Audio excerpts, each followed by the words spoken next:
everybody, Steve Helpinaker. Welcome to the Circle of Brilliance. Today we're going to return to our discussion of the grand change grid of life. So going back to two dimensions, I know in our last couple of sessions we've been talking about the change cube, and that's all fun and very interesting. But this concept I wanted to go about today is really best illustrated on the two-dimensional depiction of the change grid. So we'll just consider this to be the grand change grid of life.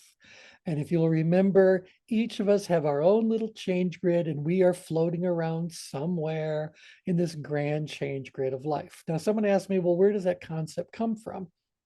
Well, the concept comes from relative life experience, relative learning. And what I mean by that is that we all have our own personal experience or personal frame that we place around a coordinate 012 activity. So what does the upgrade danger zone really feel like to us as an individual? And how does our definition of that spot compare to what the whole universe could offer in terms of an upgrade kind of experience? Are you guys with me that, we may not be able to even envision how bad things could go upgrade, or what kinds of things could suddenly put us that far upgrade? You with me on it? Yeah. Yes. So Brian and David, you guys Sure. Yes. your question. So it's all relative, and we just want to appreciate the fact that where we exist inside of the world of possibilities is but a subset.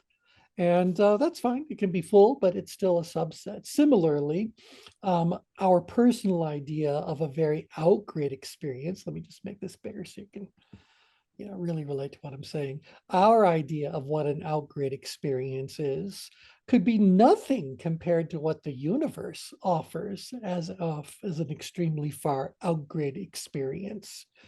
And then similarly downgrid. We think we know what deep apathy feels like. What if we're just a beginner in the world of deep apathy, And in-grid similarly. So the point is that our change grid is defined by our perception, our imagination, our experience of what these four extremes have shown themselves to be in our life, or we somehow or another imagine they could be in our life. And the grand change grid, now that's the full range of all possibilities. All right, so any problems, any thoughts about the fact that we are but a subset of possibilities? Yeah. Okay, good. I would say that's accurate, T, but it's interesting because when you run a change grid, people end up plotting all over it. Well, they plot all over their change grid. Right. But inside of there, so I could be plotting all over, let's say this is my actual change grid right there. And let's say that I'm a pretty out-grid person, but I'm more down-grid than I am up-grid. I've scooted around a little bit. So maybe this is my world. And everything would plot inside of my world, but I may not have any idea what could be even further upgrade or further outgrade, can't really relate to a lot of these kinds of emotions. Like, for example, you watch some TV programs about courtroom battles, and you've got these people that are very aggressive with one another, and they fight on behalf of people for a living, that whether they're the defense or the prosecution, or they're on your side or the opposing side, they fight. I can't even imagine what that reality would be like. So I understand completely that there is an outgrid region that I have never experienced, can't imagine it, never want to experience it. It's not for me. So yeah, so you get it. So my idea of an outgrid experience and my world is different than what really it could be out there in other people's worlds, and in turn, this grand change grid of life. So how do we connect the dots, in terms of, we talk about the detachment aspect of being in a green circle. So when we have all these experiences that are malaligned for all intents and purposes, although they need to work together as best as possible. How do Yeah. we begin to connect the dots between these? Well, I'd be curious to hear how others weigh in on it, but I can tell you the decision I made years ago. And that's that while the grand change grid of life is a very interesting intellectual exercise, fun thing to talk about with people who are like-minded, when it comes to practical living, it's meaningless. Mm, I mean, once in a while, maybe a parent says to a kid that their idea of outgrid, we believe you can do more. We see it in you. We can do that. We might encourage people to move further outgrid, which means we recognize that there is a further outgrid possibility that they might want to embrace into their own world. We might think we know what relaxation feels like. Well, maybe with good training or whatever, we can expand our feeling of all that. We might think we know what being tested feels like or being threatened feels like, but how many of us have actually never experienced even the kinds of personal physical threats that we read about in the news all day long? It's just not part of our experience. It might be part of our awareness, but it's not something that's in our universe of experience, or we might not even be what do we say? Maybe we can't even imagine the things that other people are experiencing. So I'll give you this as an example. Um, there's a lot of war-torn places on the planet right now. I have personally never lived in a war-torn area. I don't know if any of you have ever lived in a war-torn mm, area or in the midst of any kind of battle or whatever. Where you really are wondering, will you survive the night or whatever? On a certain level, I can imagine it, but does my imagination begin to match the reality of someone who's in that kind of a situation? right, right. That's partly why I asked the question. I have lived in places like that before, but and uh, my way of seeing that is this idea of, I call it the power of inquiry. Like I just always learn to ask questions because I'm quite genuinely interested in humanity in Yeah, general, sure. and uh, how people behave and why there's discord and that kind of thing. So I never presume. That's the difficulty that I'm having here with the others in Nicaragua here. I'm trying to get them to at least understand that you can't come here with your idea and vision of how someone else's world should be, Well, uh right. I mean, because isn't then that you're what we live? imposing a right, because now you're imposing this quality of life on them. But instead, if you just be in this position of learning, I Mhm. guess call it, that to me that's the green circle, where you're at least, you're inquiring, you're trying to understand from a higher perspective, or whatever one wants to call it. So then that way, let that guide your decision making and choices. I literally had to have that conversation with them. Like, look, I don't want to get killed over here. So let's be respectful that this is not your home country. That's right. That's right. And so, I mean, I think that, we're still going to get back to this little bottom line that the best thing we can do is just treat people as they are, recognizing that whatever their range of experiences are, they are in and of themselves a whole person. And we want to work within their world. Their world may not even match our world, but nevertheless, we also recognize that there is a world of experiences beyond the range that we have actually had Mm, in our own lives. You know what I mean? And yeah. sometimes, again, we'll bring this up in order to manage someone else's level of productive tension. If someone is operating at what they perceive to be the limits of their performance capabilities, well, maybe, just maybe, I need to help them aspire to a different definition of greatness. Maybe I Mm, need to believe in them before they believe in themselves. That's kind of some leadership movement, moving people further out grid. And maybe, just maybe, I need to get people's attention because they think that right now, whatever we're going through is the worst it could get. Well, what mhm. if I say to them, oh, there's a whole range of worse? that things could get to if I make them aware of that. I'm saying, like, see this area of the change grid that's beyond your area of the change grid. It exists. And in many ways, you should count your blessings. You've never had to even think about that. But even if you've thought about it, your, what do I say, your mental construct can't begin to actually approximate what is really out there in any meaningful kind of way. Does that make sense? Yeah. Yeah. Yeah. Yeah. All right, so then let's get to the real subject for the day.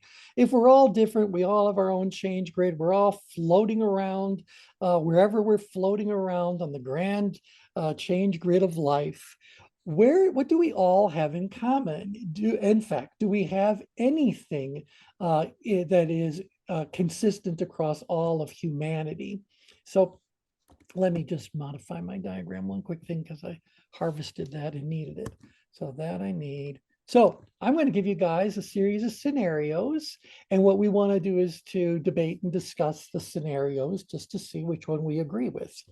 So the first possibility is that all of humanity shares 0-0. That when it comes to zero ability and zero challenge, we all know what 0-0 is. We all emanate from that point. And as we begin living our life, we realize that there are greater challenges, that we can grow our ability, that we can be driven to accomplish things.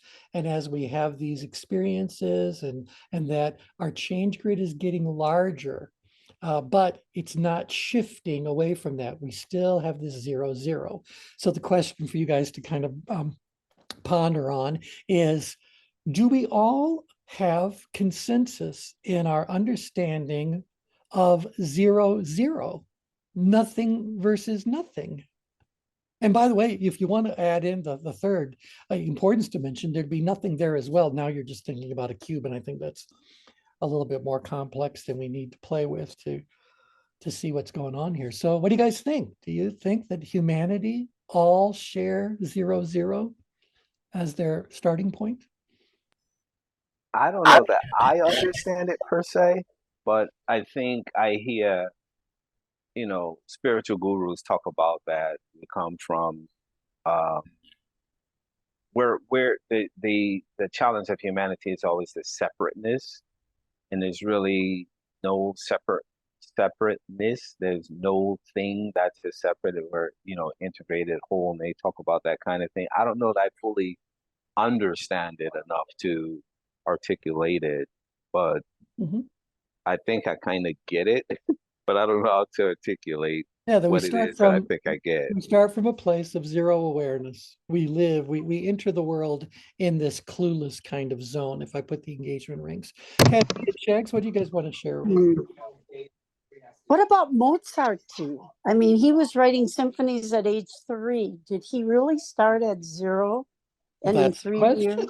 That's the question. Did he really start at 0? I would say to you that at a certain point in his life, he'd never seen a musical instrument. Right. At a certain point of his life, he wasn't even aware that music existed.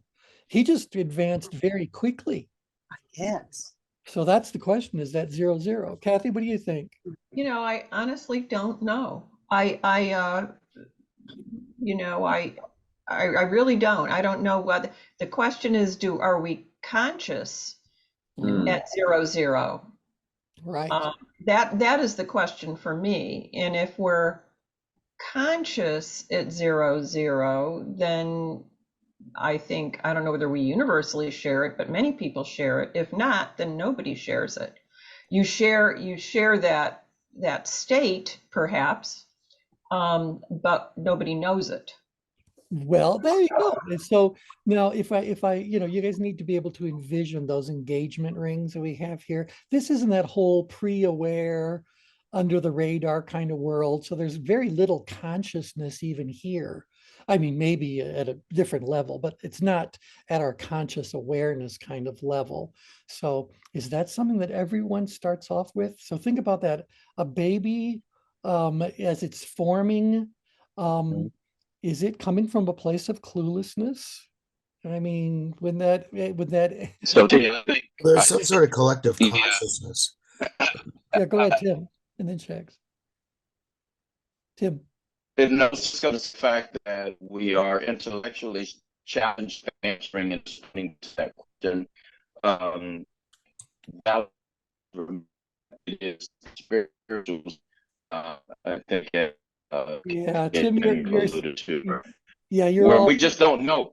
We just sorry. don't know. And obviously, the answer to this whole discussion today is that there is no real answer to all this. It's just something to exercise our mind and see the possibilities about what's going on. But, there is a case to be made for humanity, every living human being ever was, ever will be, that we all enter the world from a place of cluelessness. Pure innocence too. What's that now, Shag? Pure cluelessness and pure innocence, but there is some sort of a collective unconsciousness. We know that we need to find a nipple and nurse. Right. There's some instincts there's that rooting. we're definitely programmed with. There's the rooting. Yeah. And I wonder, I mean, I don't know how quickly after birth is the baby at the point where it says, okay, enough of all this chaos happening around, I'm hungry. So how quickly does a baby want to feed? They might want to get the baby nursing very quickly for bonding purposes and all that sort of a thing. But I mean, you just went through a rather traumatic experience. And so are you really hungry? I don't know. Yeah, see those systems, and see that's a great point, because those systems are trained. In other words, that's what that immediate kind of feeding does, is it starts to train that system. Because there's even some babies that are born and they don't take to it, and so then they try to give them, some feeding through intravenously. Yeah, because they don't know that that's the food source. They're not exactly right. They haven't learned it yet. right. Exactly. That being said, I think that there are certain instincts that just happen. Like, isn't the suckling behavior an instinctual sort of thing? Right. That's why they like when the Yeah. babies are born, the whole body, the body to body touch, like literally, because that's the oxytocin, right? And so that's something that has an immediate effect. But again, imagine that, then you're growing up into a family where there's that oxytocin disconnect. Right. So then you're learning something new or Mm-hmm. unlearning what you thought, right? Right. Yeah. And I think there's a lot of that going on, a lot of learning and unlearning. Yeah, go ahead, Edie. Yeah, I'm thinking, I mean, if you believe in previous lifetimes, that people do come into the world on different levels of consciousness, that's a whole nother thought. That we do not enter on the same. There is a certain wisdom that's beyond instinct. There's a certain, yeah. So that'll be an interesting thing to look at. Shags, what did you want to add to the mix? No, I think you got it. Okay, all right. So let's look at another possibility, because again, we can build a certain case. There's something interesting that we can think about there at least. Others have suggested that we all enter the world kicking and screaming. So we enter the world, and the moment so they're not talking about anything that happened while still in the womb. They're saying, like, now that you've been born, you are entering a place that you must find extremely challenging, and you have little ability to understand or negotiate what's going on. And maybe that's why babies scream. I always thought it was just to get their lungs working. That's why we want them to cry, obviously. But what are they crying about? They're trying to get some attention. Are they expressing themselves emotionally? What's that crying all about? So. I get it. Somebody smacked you on the butt, but what? My baby's 36 years old. I'm still asking her that question. Yeah, very good. Yeah, very good. Okay, so what do you guys think? Now that would mean that what all humans share in common is that initial impossibility feeling, or that initial stress response, even up in the danger zone where we're desperate for doing whatever it is. Do we enter the world there? Now, I do understand that as time goes on, we realize, there are far more challenging things. So I'm not saying that once we are at a place, we stay there, but do we start there? Is that where things are happening? I think that probably that's the case, because I've heard some people say that birth is the most traumatic thing that can ever happen to a human being, Yeah, even more than death, Mhm. because of the difference in consciousness of coming into a light-filled world outside of a womb, right, uh, is just so incredibly traumatic. right. It's too Not bright. necessarily, Kathy, though. Not Go ahead, tell them. necessarily. J.L. Moreno, the father of psychodrama, said half of our mental health is determined by the birth experience, and it's how we perceive it as a victory or kind of a victim. So it can be traumatic, and that's why some people seem to come into the world with a chip on their shoulders, and others just kind of exude joy right from the moment they're out of the womb. And I think he's right. So it's just another thought. Well, I think that it's interesting that you brought up that point, because I want to say that a lot of it has to do with cultural aspects of the birthing experience. I have to believe that regardless of what approach someone is using, it is still a physically traumatic experience. It And really it is. is disruptive. I mean, you're coming into a world that is brighter, unless they want to deliver you in a dark room.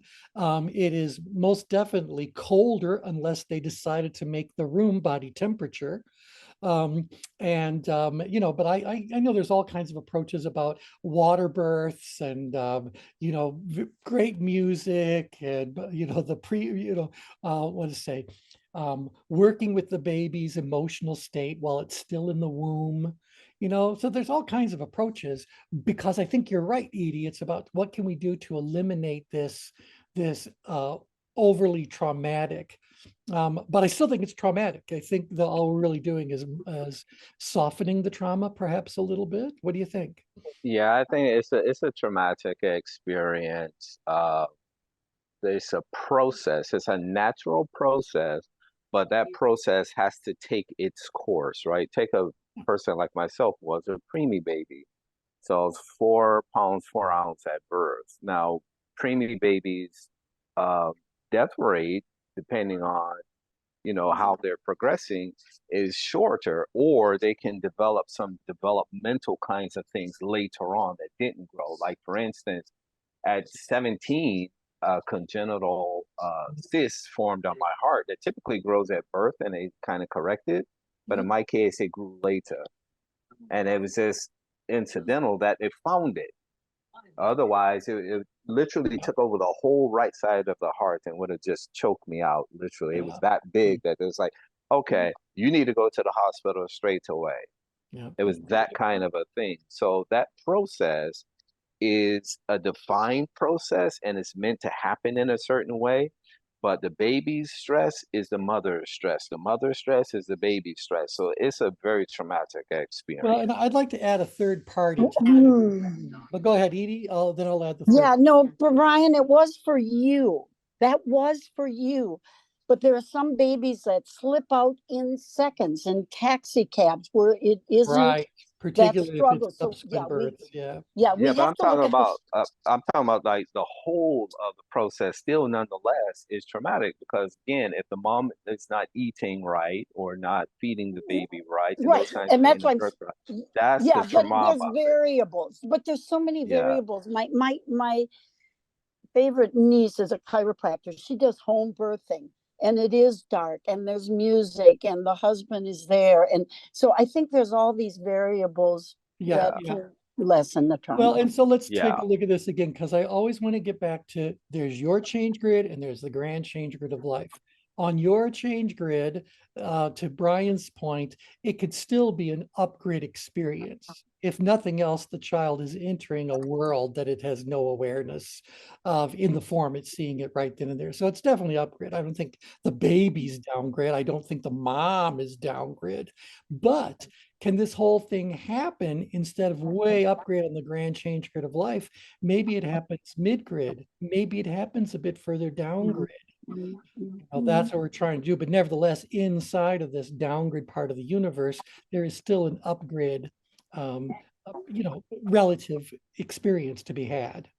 Yeah, and those are those cold kind of facilitation things that like Edie's describing. Because like when we look at the research on why babies don't latch on to the mom in terms of breastfeeding, a lot of those issues happen upstream where her stress or some cultural dynamics play into it. So Yep. these are things that's supposed to happen in the pre-birthing stage that don't happen in terms of education and preparing the body, just like any other kind of experience. And they Right. find that there's, because of that disconnect, it makes that process, that's a natural process, a lot more complex. Yep. Well, I'll share with you that I do believe it has a lot to do with the preparation of the mom, maybe just how the mom has lived their own life. We have a friend, and when she had her first baby, she describes that experience as unpleasant at worst. So she said there were moments of discomfort. She delivered her baby from the time she was fully dilated till the baby was born was just a matter of a handful of minutes. It was her very first baby. Well, they said it's because of her background in gymnastics and everything that she, did with her exercise routine and her diet and all this sort of stuff, that she was prepared to have a relatively easy birth. The baby was also at the low end of the normal range for baby. So she wasn't trying to, rid her body of a gigantic boulder, she had a, so it was perhaps a little bit more manageable to go on. So I think Edie's point is really very spot on. It's going to be a unique experience, but whatever it is, that experience is going to be somewhere on this grand change grid, and somewhere in that experience, there's going to be some upgrade challenges that will present itself no matter how smoothly it goes. So let me just give you my thought about this third party. So you've got the baby, you've got the mom, but then you have a part of the mom that is not within the mom's control, or not as much in control as one would hope it would be. There's still going to be contractions. That body, if you will, is doing what that body needs to do in order to have the birth occur, which is basically evicting the child. And so that's gotta go like, but mom, I was happy in here. It was comfy and it was warm and, all this kind of stuff. Why do you want me to move out of the house? So I kind of feel like there is this separation that's happening physically. The separation is happening, at a certain energetic kind of level. So I do think there's some upgrade elements to that. That may not result in, a life or death experience, but are still disturbing to the child, disruptive to whatever its normal pattern happens to be. So, as on behalf of the baby, I want to say to any mom who prepares themselves for a downgrade kind of birth, thank you very much. But you wonder how many other births are happening very far upgrade. And if you go to a regular hospital birth, isn't part of the whole point is that it becomes so procedural, so clinical? And so they wanted to make even the maternity wards more homey, something to just say, hey, there's a different thing happening here. It might look like an OR, but it has a different intention. So let's modify it, conduct ourselves accordingly, whatever. You guys with me on that? Yeah. I don't Yeah. want a baby born up here. Can we try to do this? Yeah. Or I mean, maybe I have a different perspective. I've never given birth, but I've spent 30 years in cuddling neonatal preemie babies. Ooh, how fun. So, yeah, it's a wonderful job. So I've seen the whole range of, of all that stuff, and I can really relate to what Brian was talking about, having been, but there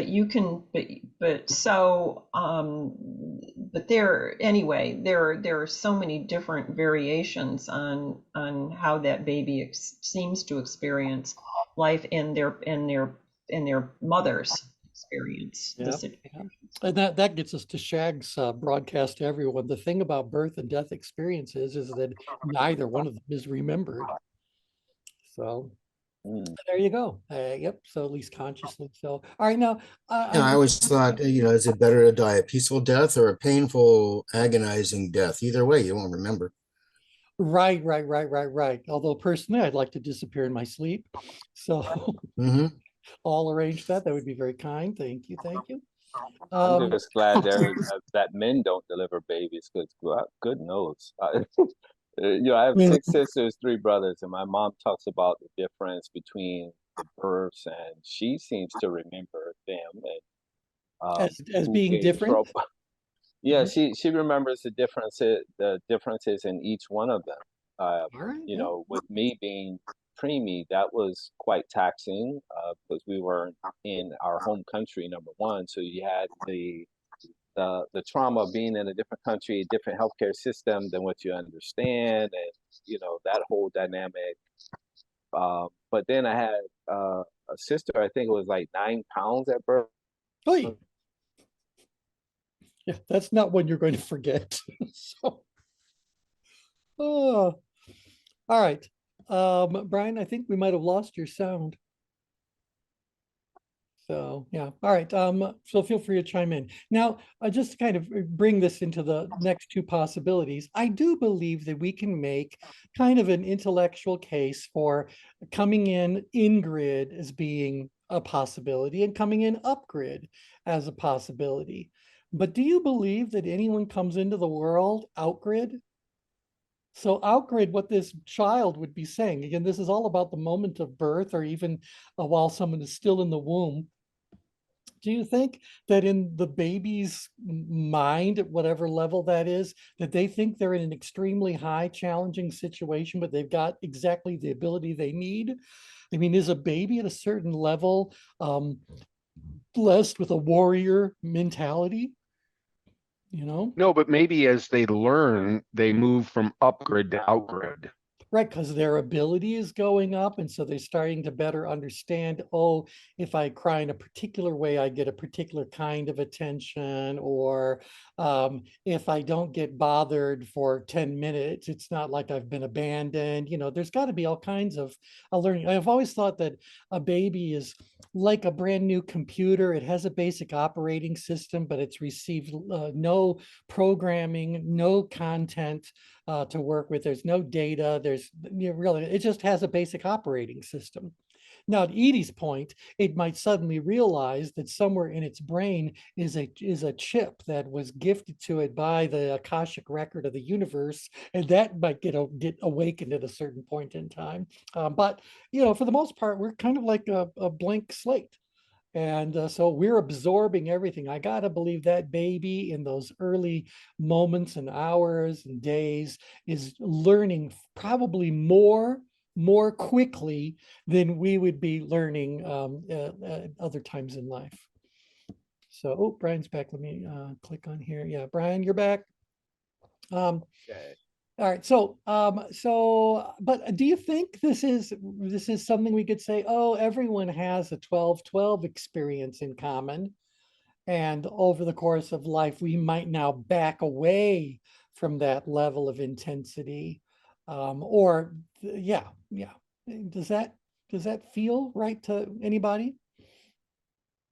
I don't think so. I don't know necessarily that every experience is Oh. 12 moment.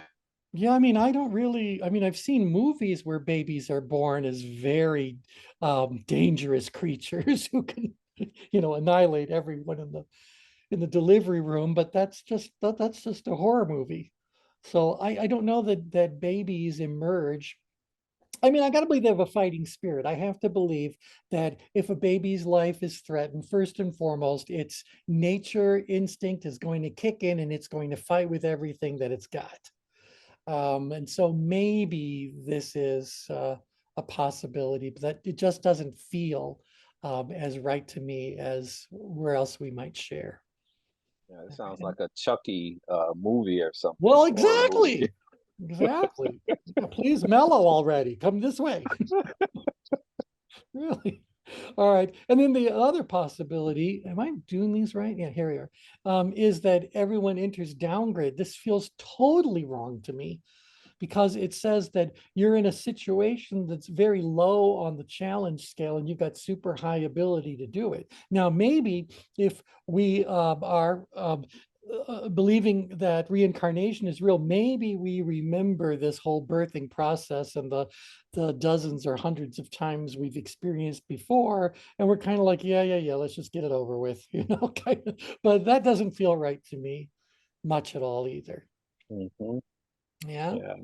Now, I wanted to hurry through those two, not only because I do think they're kind of less likely to be the case, but because I want to make sure we talk about this one. And that's that we all share one thing in common, and that's peacefulness. We all have this center the change grid as something that unifies all of humanity. But as we come out of that spot and life gets lived, we might shift one way or another, out grid, down grid, in grid. But that moment, think about how we describe the exact center of the change grid. It's a place of balance. It's a place of peace and harmony, of awareness of everything that's going on around us, but not necessarily moving into action to take care of any of those things until the need actually arises. If we want to be more spiritual about the whole thing, is this that moment of the, I'm going to say, the essential birth, the birth of the essence of the individual, as opposed to the physical birth that someone's experiencing? Is that what we all have in common? Is this place of bliss? And all we want to do is get back to that at some point? Is that what we have in common? I know that gets a little metaphysical, but anyone have any thoughts about the thought that all humanity shares this centered spot? They might not have been there for a very long time. They might have been living elsewhere, but they could just get back to this centered place. What a very different life they would be living. Thoughts about that? I wonder if we come into this world as an instrument along the heart line, All right. and we kind of progress, and then something in terms of like Einstein's quote, we're all born with a certain genius, Yes. but somehow life tends to de-genius us. So life experiences can either move us directionally up, down, kind of a thing. But I wonder if as we're discovering more and more about who we are and these natural tendencies we have that we don't have to work and think about, that's like, sounds like heartline kind of things to me. Right. We're And moving, so that could progressing. include the very far in grid, mid grid, very far out grid, anywhere in between. Maybe we want to say, yeah, just don't put in the danger zones. Mm-hmm. Maybe that's a little bit more kind of realistic. But even then, do we come into the world? And again, I'm thinking more about this whole, why do we feel compelled to go to the center of the change grid? Is that something that just certain people do, or that all people benefit from? Um, you know, um, Good question. I always ask the same thing, especially living in some war-torn areas. It's kind of like, how did we get to the point where I remember asking a question about poverty and why there's so much poverty in Africa. And I remember being told that that's just the way it is, and how that statement never resonated with me. That was just the way it is because we weren't that way. Yeah. You see, so I just took it then that there's something bigger in terms of experience that maybe people aren't experiencing, that they're not connected to. And I remember a wealthy guy saying that all people have connections to, or at least the possibility of connections to, the same pipeline that rich people get wealthy from. And I was like thinking, okay, I don't know if that even makes sense, but how Yeah. are they not connected to it? So these kinds of things I'm thinking about in terms of like what moves us one way or the other, because it seems like people naturally want to be peaceful. People seem to go out of their way to be Yeah. evil you know, especially when they get certain They powers do. and So that kind of the thing. question becomes what's driving that? And so let's Right. talk a little bit about life constructs. So I would say to you that there still exists on this planet um, groups of people who have no concept that money is even a thing. Mm-hmm. So they might live a very simple life in a very tight collective where they care for one another and each contributes to their own sort of ability to that sort of thing. They may still think that all humanity is like them. They may not know. I mean, I'm talking about these deep jungle sorts of groups that may not have been bothered by the Western world or the other world yet. They see an airplane and think it's some sort of a supernatural sort of being. So now, Kathy, you could probably address this for us with your background in anthropology, but it would seem to me that they don't think of poverty. Poverty seems to me to be when you start to have an expectation or a need for things that are unnecessary, that you suddenly need more resources. Now you don't have those resources. We're trying to operate in the beyond enough sort of states. And that's where we end up having the haves and the have-nots. I mean, I get it that all we really need as humans is some shelter and some food and fresh water and some, basic things like that. I do believe that humans have the ingenuity to either provide those things, find those things for themselves, or relocate to areas slowly but surely that better support whatever their lifestyle happens to be. And then we find out that, you need money. Do you need money? So I know I'm babbling about all this, but when I think about poverty, I always think poverty doesn't exist in cultures that have no concept of money. Mm-hmm. Well, it's not so much, yeah, it's resource. Yes. Poverty doesn't exist in culture communities that are able to get what they need through the resources that they have, and that they can support one another in community to get there. So, its basic human needs are met Right. within that community, and they can resource food, they can resource clothing, they can resource other things. So that notion of poverty does not exist. And the notion of poverty doesn't necessarily even exist in our culture to some degree until you become aware until you compare yourself to Right. other people. And it's that comparison that makes it difficult. It's the comparison that makes us aware that we are different. Now, it doesn't necessarily mean that we will become unhappy from that, but only when we are given a sense that we are less than. And so, Exactly. Right. so that's that's a part of that concept of poverty, I think. Yep. And so do you think that poverty, um, I want to say, comes to be a real issue when people are living beyond their means, keeping up with the Joneses, whatever it is, they're kind of like subscribing to some set of value that really is unnecessary for humans to thrive. Well, they're basing their happiness on what others have and do, which is totally outside of their control. And Yeah, so tell they us will more never about reach a that. point of happiness because it is not something that is within their realm. Right. Once they focus on what they have and what they and their gratitude.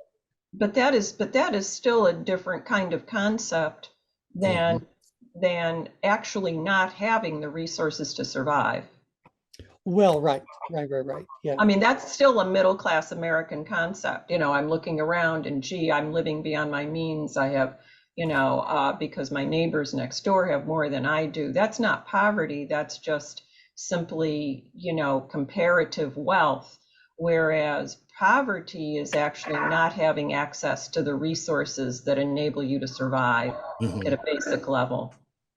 In Okay. fact, the way they talk about poverty here is not just resource, but they talk about lack of position. They talk about the lack of voice, the lack of power.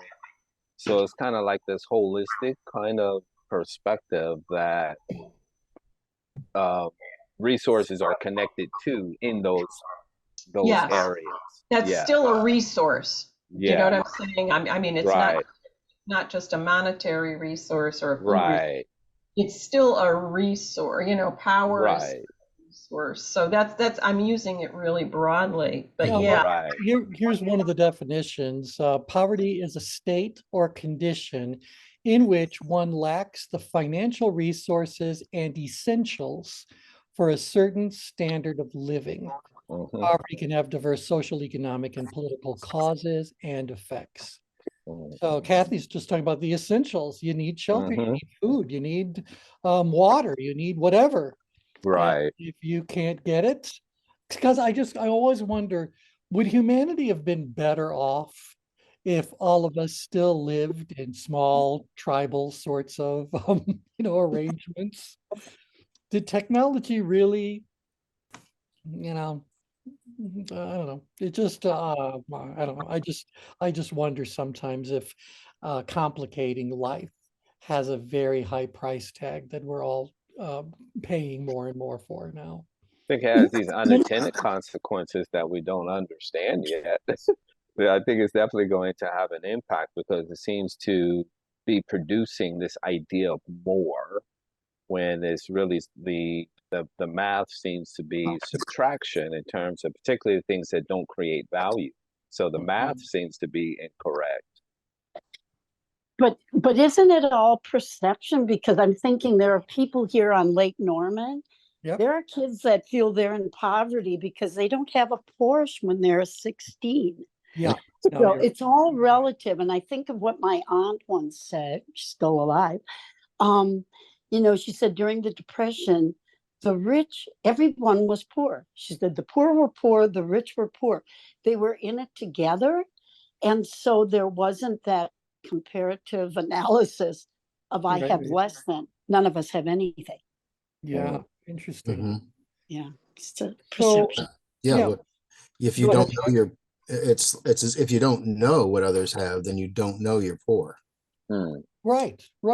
You can I mean, I love Dolly Parton. She's got one of her songs is that Coat of Many Colors. She didn't know that her family was poor. She just knew that she had this beautiful kind of coat and didn't understand why people were making, fun of her. So I think that's really what it's all about. If you can find what the essentials, as this definition is put forth, and then beyond those essentials, we talked about this before. What do people want? What are the 4 reasons why someone changes? So we change because we are, we want to be more safe, secure, happy, and healthy. Well, if we're safe and secure, so I got enough food and I've got my shelter, I want to be happy.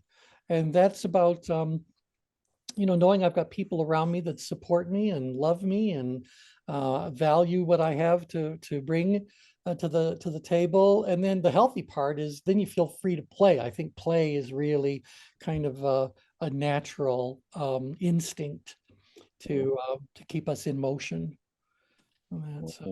Yeah. Anywho, no, again, there is no right answer to all this. This is just kind of appreciating the fact that every client we've ever had is a unique being, and we have no way of making everybody the same because they started from very different places and they've moved around this grand change grid of life in many different ways.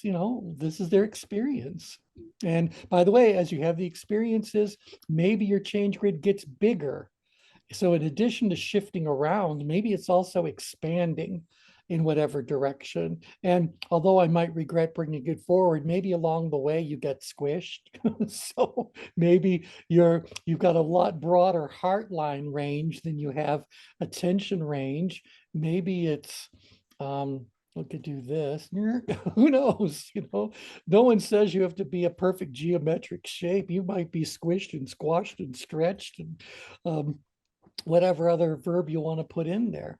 But I will say, just to bring this to closure, is that what I hope is the case is that everyone emanates from the place of center, that everyone emanates from the same core part of humanity, where what we all share together is a respect for human life, a care, a natural tendency to care for other people. I get it, there are plenty of people who have been distorted away from that, but what is the essence of humanity? What is really the essential values and qualities and beliefs? I would like to think that there is something there that we could all say, we can get back to that as our common ground. So regardless of what's happening within our own change grid or within the grand change grid of life, what is this centered experience? And can we get back to that? Can we get back to that? So I would hope that's the case.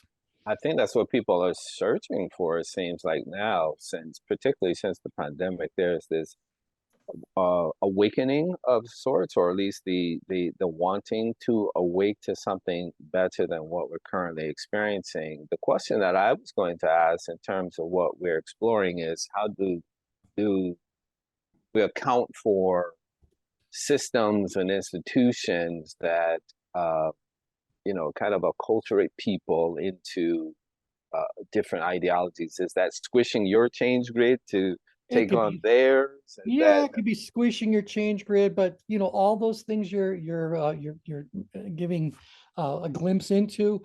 I think all those are constructs that were built in order for someone to either gain money, power, social status, fame, fortune, whatever word you want to attach to it. That's manipulation happening. And then the question becomes, where in the grand universe of life are people less likely to be manipulated? And I think the answer is still, even at the universal level, it's going to be whatever this center experience is really all about. And maybe when we learn more about center, we take it to different levels. We always say that it's one thing to just coincidentally be at the center of the change grid. When we're talking about spiritual growth, that detachment, we're now floating above the surface of the change grid as we conceive it, and we're floating higher and higher and higher above it. Well, that to me is something that you would achieve by doing some sort of practice, whether it's mindfulness or meditation, something that just says, all of this that's happening around me is just noise and distractions. What's really essential is what's happening within me at that real point of peace. Is that what we all have in common? And that's what I'd like our next discussions to be, because if we're saying that we have anything in common, can we start naming some of those things? Are there certain attitudes, values, beliefs that you would say are essential to the humanity that we all share? And again, we'll be able to find people who are outside of that in great abundance, because they've been victims of life as they've lived it.